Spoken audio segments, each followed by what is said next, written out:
Traveler, before you entered the gates, you were warned of the Immortals. But there are others who dwell in the silence and shadows between them.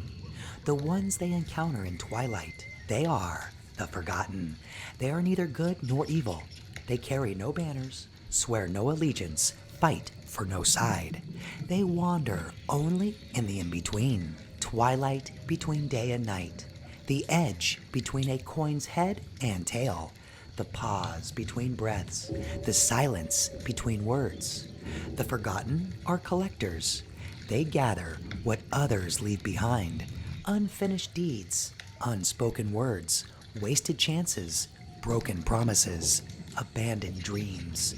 They do not steal. They keep what is worthy from what is left behind. They find value in what was cast aside, waiting for the day someone dares return to claim it. They are strange, ancient personalities, stern, patient, mocking, sorrowful. They take no sides in conflict or harmony, which makes them necessary in competition and contention. Each Forgotten is the weakness they guard. Restriction, deception, delusion, distortion, excess, fragmentation, consumption, oppression, oblivion, decay, submission, neglect, annihilation. Through them, every immortal met the shadow of their own weakness. Like the Immortals and the Time Travelers, the Forgotten also seek the rarest spark in the universe, serendipity, the miracle that turns what was wasted into treasure, what was abandoned into destiny. This is why they matter. They are not darkness, but twilight, not enemies, but keepers, not destroyers, but binders of memory, ancestry, generation, ledgers of truth, ensuring that nothing is ever lost, only waiting to be returned, recycled, reincarnated. And so, when the Immortals faced them, they were tested, not punished, but reimagined, recreated, and offered a choice to turn weakness into gift, failure into victory, to claim what was once abandoned, to walk forward, not broken, but whole. The immortal Uranus encounters the Forgotten restriction. Upon the peak of a towering mountain, snow falls in silence between the trees. The air is crisp with moments of wind fury, and twilight bends the horizon into a band of silver and violet. The air hums with the weight of massed clarity. The earth shakes from footsteps without direction. It is here that Uranus, the ruler, first meets the Forgotten. Through the storm steps restriction. Cloaked in parchment robes, stiff as stone. His staff is carved with splintered scales of justice bound by iron thread. In his eyes glimmers every law half spoken, every oath left to decay. He does not accuse, he waits. Restriction says, Uranus, you crowned yourself, yet pride tarnished your gold. Authority bent inward becomes tyranny of thought. You thought law was yours to wield, yet your mind splintered into 12 anxious voices. You carry authority like a weapon for the self, not a trust for the many. Tell me, ruler, who did you serve but your own pride? Uranus, grim but steady. I framed the world with law, without restriction. Chaos devours. My weakness was not fear. It was forgetting the law was meant to free, not to cage. Laws that do not bind break nations apart. But you are right. I did not see that authority without accountability is hollow. To rule oneself is not enough. One must be responsible for others. One must live in community. Restriction leans on his staff, nodding. Authority is not the prison of thought. It is the wisdom to prevent harm. To others, to yourself. Pride was the crack that opened your crown, and pride is what allowed me to meet you here. Authority is no throne of gold. It is the clarity to think rightly, the humility to act justly, and the responsibility to hold the welfare of others as your own. The trial. Uranus must choose which laws endure, which are cast to ash. Around Uranus rise walls of ice, etched with his own failed decrees. Each wall hums with self-imposed laws born of fear. To pass, he must strike down the false restrictions, the beliefs that caged him, the pride that blinded him, the fears disguised as rules. With each blow, the mountain quakes until only a single wall remains carved. Not with fear, but with truth, he bows, and the walls dissolve into light. Had he hesitated, the mountain itself would have collapsed, burying him beneath the weight of his own decrees. Then the gift of the forgotten. Clarity and enlightenment, his crown chakra steadies. His thoughts no longer scatter by others into 12 worries, but align into one pure and true current. He holds authority not just over his mind, but in shared responsibility for others, authority rooted in accountability. The lesson for the time traveler: authority without accountability is tyranny. Pride weakens authority, but responsibility strengthens it. True authority begins when you master your own mind and extend that discipline toward the well-being of others. Only then does law prevent harm instead of creating it. As Uranus descends the mountain, he sees the first glimmer of dawn breaking through the clouds. The Forgotten's lesson still echoes. Authority is nothing without order, and in the coming light waits for his brother, the sun, whose gift is precisely that. And the closing word of restriction? Remember. The immortal sun encounters the forgotten deception. In the vast expanse of a desert plateau, twilight burns the horizon into a band of fire and violet haze. The air is sharp with the whisper of wind that never rests, and the ground smolders with the last heat of the day. Air and fire entwine, their elements clashing and dancing in balance. It is here, at the threshold of light and shadow, that the sun, sovereign of order, meets the forgotten.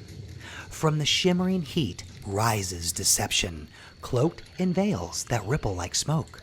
His staff is a serpent of fire, entwined with feathers of air, twisting, shifting, never the same shape. His eyes are twin flames, hidden beneath glass, showing reflections that never match the truth. He waits, but even in waiting, his presence feels like misdirection. Then deception speaks. Sun, you blaze to reveal all things, yet temptation led you astray. Your fire seared too bright, chasing glory, and in your hunger to expose, you trespassed into shadows that were not yours. You saw what you wished, not what was true. Tell me, sovereign, are you the bearer of order, or only the deceiver of yourself? The sun breathes deep, steady, but humbled. My gift is exposure, to reveal deceit and scatter lies. But you are right. In temptation, I mistook light for truth. I confused revelation with intrusion. In my pride, I thought order meant control, when in truth, order is perspective, to know where light belongs and where shadow has its place. Deception responds, his voice flickering like flame and wind. Then realize this: temptation is the gate, but sovereignty is the key. To rule is not to scorch all with fire, but to discern where to shine and where to yield. True order is not domination, but the balance of light and restraint. So the trial. Mirages of flame and wind rise around the sun, showing him visions of his greatest temptations, false glories, hollow victories, truth revealed too soon, secrets stripped without consent. Each mirage tempts him to chase it, to burn brighter, to prove his dominion. To pass, he must stand firm, neither pursuing nor denying, but realizing. Not all must be revealed, not all must be claimed. With the realization, the illusions vanish, leaving only one steady flame in his hand. The gift of the forgotten, sovereignty. The sun's fire steadies, no longer lashing in temptation, no longer deceived by false light. His authority becomes true perspective, the ability to illuminate without violation, to see without distortion, to rule with wisdom. Now the lesson for the time traveler: temptation is the crack through which deception enters. To lead is not to expose everything, but to discern what is worthy of light and what must remain sacred. Sovereignty is not the absence of fire, but its rightful mastery. As the sun steps from the plateau, twilight deepens to indigo, and the desert yields to the scent of salt and the sound of crashing waves. The words of deception echo. Sovereignty is balance. Discern what to reveal, what to shield. Ahead waits Neptune, immortal of communication, where the forgotten delusion stirs the tide. The closing word of deception? Realize. The immortal Neptune encounters the forgotten delusion. On the shore of an endless ocean, twilight folds the horizon into a ribbon of silver and blue. The air is heavy with salt, and the tide pulls against the rocks with ceaseless rhythm. Water surges with memory, cavitation, while mist rises like breath over the waves. Here, where the currents twist and voices echo across the sea, Neptune, immortal of fortune and communication, steps into twilight. From the spray of the waves emerges delusion, a figure woven of mist and foam. His cloak is stitched from shattered reflections of water, his staff a spiral shell that hums with voices, half true, half lie, never clear. His eyes shimmer like tides under moonlight, shifting with each blink, never holding to one truth. He waits, yet his presence feels like being pulled under by unseen currents. Then delusion speaks. Neptune, your gift is voice, yet wrath poisoned your tide.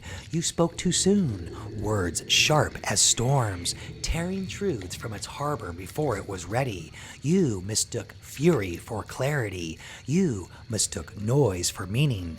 Tell me, communicator, did your words bring truth or only chaos dressed as song? Neptune responds, her tone strong, but trembling like the sea. My fortune is in connection to let currents of truth flow, yet wrath overtook me, and in my anger I confused sound for substance. I drowned others with waves of passion instead of guiding them with clear waters. But I see it now. Words are not weapons. They are vessels. They must carry truth, or they sink into delusion. Delusion laughs like crashing surf and responds. Then learn, wrath is the gate, but truth is the key. To speak is to shape worlds, but to rage is to scatter.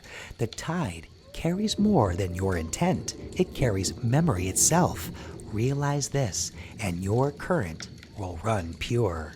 So the trial. The sea rises around Neptune, pulling her into whirlpools of broken voices. She hears her own words twisted back at her, promises misunderstood, truths bent by anger, songs turned to noise. Each wave tempts her to strike back, to shout over the storm. To pass, she must still the waters, letting wrath fall silent and listen beyond the noise. At last, a single clear note emerges, a current of truth, steady and calm. She seizes it, and the whirlpools collapse into calm seas. Then the gift of the forgotten, truth. Neptune's voice clears, her communication flowing like a current that connects rather than drowns. Her thoughts, her actions, her deeds, all in harmony. Her fortune is no longer wrathful noise, but the pure commerce of trust, clarity, and vitality. Her words become bridges, not waves. And the lesson for the time travelers: wrath clouds communication. Anger turns words into delusion. Truth is not born from fury, but from calm clarity. Speak to connect, not to conquer, and your voice will carry like a tide that never breaks. As Neptune turns from the sea, Twilight deepens into emerald glow, and the ocean mist dissolves into thick, verdant air. Ahead rises the Amazon canopy, alive with pulse and breath. The words of delusion linger. Truth is the current that endures. There, among rivers and rainforests, Venus waits, where the forgotten distortion bends beauty into envy. And the closing word of delusion? Listen. The immortal Venus encounters the forgotten distortion. Deep within the Amazon rainforest, twilight falls like emerald fire through towering leaves. The air is thick with variety and life, buzzing insects, whispering rivers, the breath of soil itself. Vines curl like veins, carrying water and light in harmony. Here, where life is lush, touching and tangled, Venus, immortal of harmony and beauty, steps into twilight to meet the forgotten. From the thicket and thorns carrying a rose steps distortion, her form shifting like beams of light in rippling water. Her cloak is made of twisted vines and creatures of the earth. Her staff, a warped branch that bends light the wrong way, yet brightly. Her eyes gleam with fragments of beauty in flux, yet symmetrical and green. A single flower adorns her garment to show she has a favorite instead of a constellation, a gift resented instead of cherished. She waits, her smile sharp and pitiful. Distortion speaks. Venus, you are beauty. Harmony, the green heart of compassion, yet envy led you astray. You gazed upon the abundance of others and saw only lack in yourself. You served comparison instead of gratitude. Tell me, guardian of health, did your beauty heal, or did it poison the garden with jealousy and dissatisfaction? Venus speaks, her voice soft, trembling like leaves in rain. My strength is in service, in harmony, in cherishing the living pulse and health of all things. Yet envy clouded my heart. I saw what others had and forgot the treasure of my own gifts. I distorted beauty into competition instead of communion. But I see it now. Beauty is not possession, it is service. It is the act of bringing others into wholeness. Distortion speaks, nods, twisting her staff until it straightens. Then remember this, envy is the gate, but beauty is the key. Distortion turns the world into fragments, but service restores harmony. To be truly beautiful is to give without comparison. The trial. Around Venus rise visions of lives not her own, families laughing, healers giving, homes filled with gratitude. Each vision tempts her to envy what she does not have. To pass, she must step forward, not to grasp, but to serve. Watering another's roots, steadying another's branch, tending another's bloom. With each act, envy dissolves, and the forest itself blooms brighter, vines untangling into radiant growth. Then the gift of the forgotten, beauty. Venus's heart steadies in gratitude. Her envy dissolves into service. She radiates harmony. Beauty no longer distorted by comparison, but rooted in the act of cherishing and giving. And the lesson for the time traveler? Envy distorts beauty into bitterness, but beauty is not measured in possession. It is in service, in harmony, in gratitude for what is. To live beautifully is to nurture others and rejoice in their bloom as much as your own. As Venus steps out of twilight, the forest canopy parts, and she sees the horizon blazing with banners of yellow and the hum of industry. Distortion's voice lingers. To give is to grow. Ahead waits Jupiter, immortal of expansion, where the forgotten excess tests his sloth. And the closing word of distortion? Serve. The immortal Jupiter encounters the forgotten excess. On a golden plain at twilight, where the horizon blazes with banners of sunlit fields and rivers of grain, the air hums with possibility. Sparks rise from campfires that never die, while the ground trembles faintly with the echoes of drums. Air shivers with anticipation, and fire flickers in restless arcs across the plain. Here, where abundance promises expansion, Jupiter, immortal strategist, enters twilight to meet the forgotten. From the haze of the plain strides Excess, draped in robes stitched from unfinished plans and half-built bridges. His staff is a double-headed torch, one side bright, the other burned out, always consuming, never completing. His eyes shine with hunger, but also with weariness, as though carrying the weight of all energy wasted. Excess, the forgotten, speaks.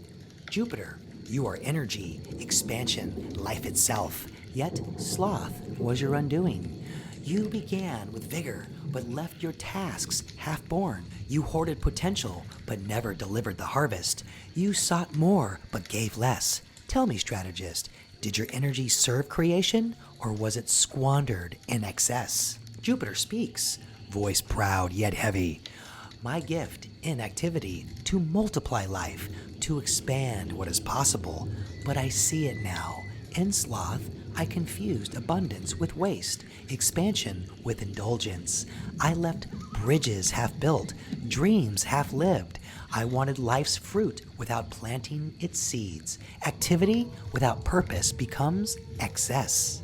Excess speaks, leans forward, torch hissing.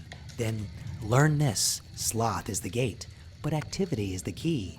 Excess consumes without giving back, but true expansion feeds what it touches. To multiply is not to hoard, but to create abundance for all. And the trial.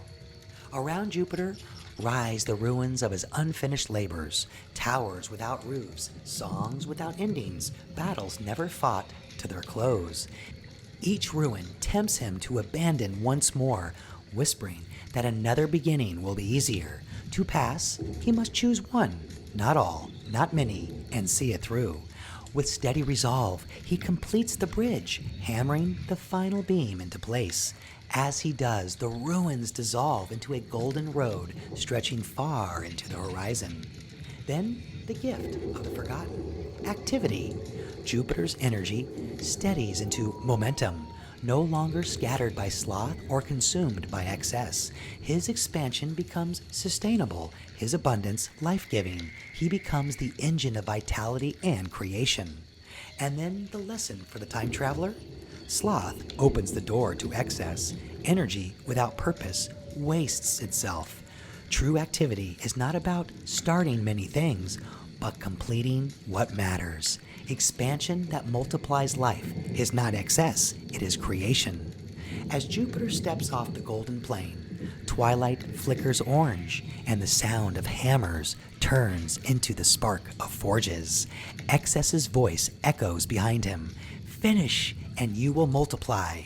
Ahead waits Mercury, immortal of tools and technology, where the forgotten fragmentation scatters his gluttony into pieces. And the closing word of excess? Finish! The immortal Mercury encounters the forgotten fragmentation.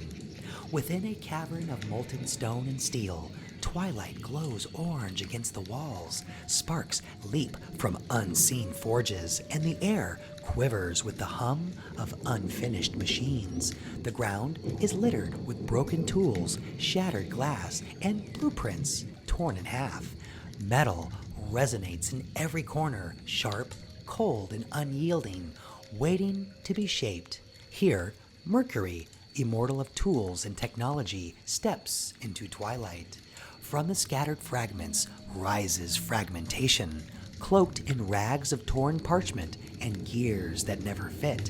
His staff is a jagged rod wound with wires, buzzing with sparks that flicker but never flow steady. His eyes shift constantly, glancing from one object to another, never resting, the gaze of endless distraction. Fragmentation, the forgotten, speaks. Mercury, your mind is swift, your hand clever, yet gluttony betrayed you. You consumed knowledge, invention, novelty, but never finished the feast. You scattered your brilliance into fragments, leaving none whole.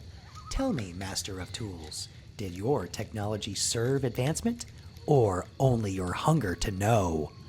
Mercury speaks, grins faintly, then frowns, humbled.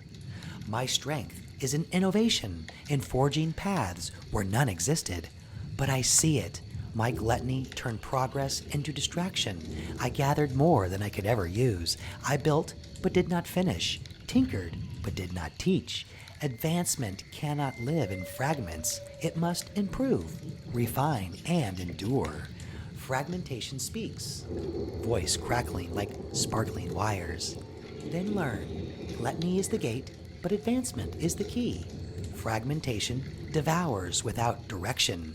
True technology improves, connecting parts into wholeness, refining what is crude, teaching what is new so it may serve.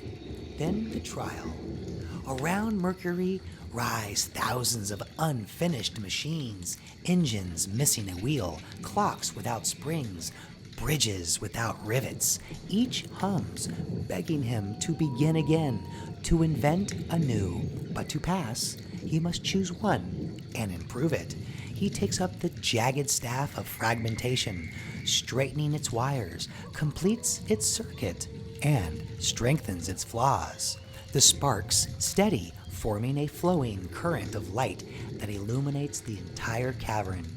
The fragments dissolve into a single refined design etched in flame. Then the gift of the forgotten. Advancement. Mercury's wit steadies, his hunger focused into purpose. His tool no longer scatters into fragments, but becomes systems that improve and endure. His innovation becomes legacy, not indulgence. And the lesson for the time traveler? Gluttony of knowledge creates fragments. Advancement requires focus, refinement, and the sharing of tools. True mastery is not about finishing everything, but about improving something that lifts others forward. As Mercury steps from the forge, twilight flares red, and the steady hum of machines turns into the pounding of war drums. Fragmentation's voice trails after him. Improve, and you will advance. Ahead waits Mars, immortal of devotion, where the forgotten's consumption burns through his lust. And the closing word of fragmentation? Improve. The immortal Mars encounters the forgotten consumption. Upon a battlefield of endless twilight, flames lick the horizons where smoke coils into the sky. The air reeks of iron and ash, while sparks drift like fireflies over broken swords and shattered shields. Fire roars in distant trenches, consuming everything without care. Here, in the heart of passion turned to ruin, Mars, immortal crusader of devotion and courage, steps into twilight. From the smoldering embers rises consumption. His cloak, a patchwork of charred banners and melted armor. His staff is a blackened spear, its tips glowing as though forever hungry. His eyes burn like coals, devouring everything they see, reducing valor to ash and passion to smoke. He waits not with honor, but with appetite. Consumption, the forgotten, speaks. Mars, you are fire, devotion, courage. Your lust led you astray. You burned too hot, too fast, desiring victory, conquest, flesh, and glory without measure. You gave your fire to appetite, not to purpose. Tell me, Crusader, did your passion endure, or did you only consume and leave ashes behind? Mars speaks, grips his sword tighter, voice thunderous yet heavy. My strength is in devotion, to fight, to protect, to endure. But lust blinded me. I chased fire for its heat, not its light. I consumed without care, and in doing so, I burned what I swore to protect. But I see it now. Fire without purpose consumes. Fire without devotion endures. Consumption speaks, voice deep as the crack of burning timbers. Then know this, lust is the gate, but will is the key. Consumption devours until nothing remains. True fire tempers itself, burns steady and gives warmth to those it guards. Strength to fight, will to remain. Together, they make your flame unbreakable. Then the trial.